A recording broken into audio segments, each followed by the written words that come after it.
ఇంతకుముందు ఇప్పుడు బావుల్లో నీళ్ళే ఎక్కువ మంది తాగేవాళ్ళు కదా సార్, అట్లాంటప్పుడు ఆ బావి నీళ్ళు తాగే వాళ్ళల్లో అందరికీ ఫ్లోరిన్ రావాలి. మామూలుగా ఏంటంటే suppose if you take is a fluorine అనేది ఒక double edge sword.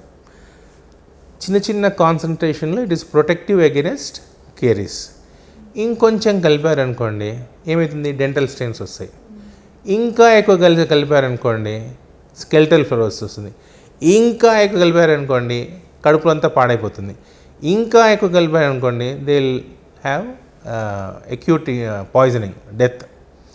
Depending on the dosage of the fluorine, the more ill effects will be there. In small quantities, it is protective. Okay, అదే ఎక్కువైతే మాత్రం విషం. ఎక్కువైతే విషం. So one is the cause, root cause ఏంటి? ఒకటేమో water మనం అనుకున్నది, సెకండ్ ఏదో ఫుడ్.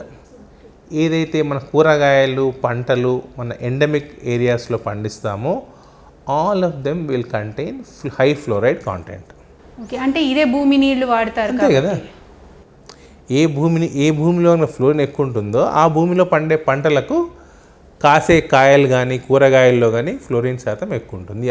అది తిన్న వాళ్ళకు కూడా ఫుడ్ ద్వారా వస్తుంది.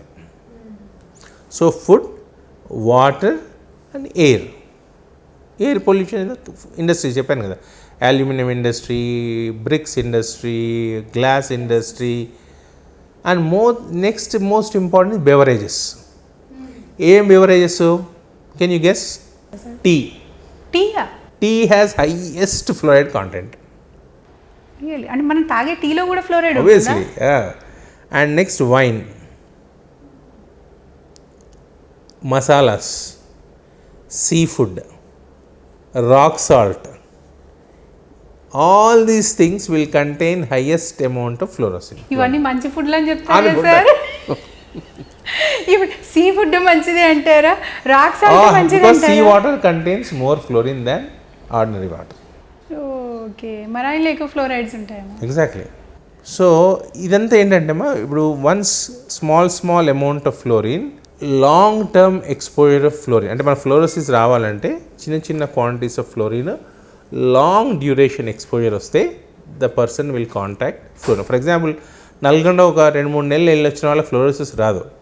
ఆ నల్గొండలో కనీసం 10 నుంచి 30 సంవత్సరాలు ఉన్న వాళ్ళకు ఫ్లోరోసిస్ వస్తుంది. ఇన్ హైపర్ ఎండమిక్ ఏరియాస్ అంటే ఇంకా మ్యాక్సిమం ఫ్లోరిన్ కంటెంట్ ఉన్న వాళ్ళకి ఏంటంటే minimum 4 years exposure is required. అంటే 4 ఏళ్ళు అక్కడ ఉంటే చాలు వాడికి ఫ్లోరోసిస్ వస్తుంది. వేరే మామూలు ఎండమిక్ ఏరియాస్లో కనీసం 10 నుంచి 20 సంవత్సరాలు ఉంటే వాడికి ఫ్లోరోసిస్ వస్తుంది. ఫ్లోరోసిస్ అనేది అంటే సైలెంట్ కిల్లర్.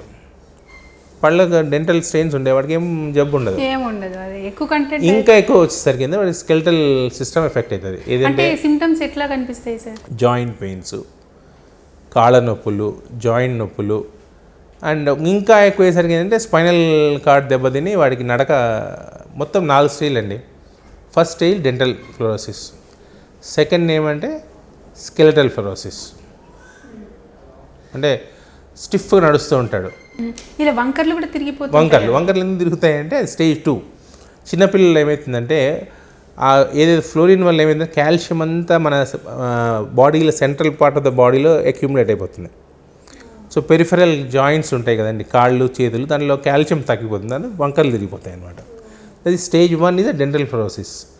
స్టేజ్ 2 ఈజ్ కాళ్ళు వంక తిరగడం. స్టేజ్ 3 స్కెల్టల్ ఫ్లోరోసిస్, అంటే స్టిఫ్గా నడుస్తూ ఉంటారు. మనం చూస్తే అంటే తెలియదు, నల్గొండలో పోయి చూస్తే స్టిఫ్ కర్ర పట్టుకొని నడుస్తుంటారు.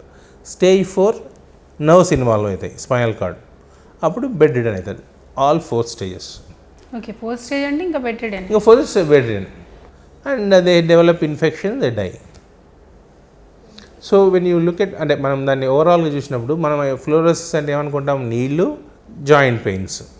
But all other systems like brain, ovaries and stomach, ఇంకా thyroid glands, every organ in the body is affected by fluorine.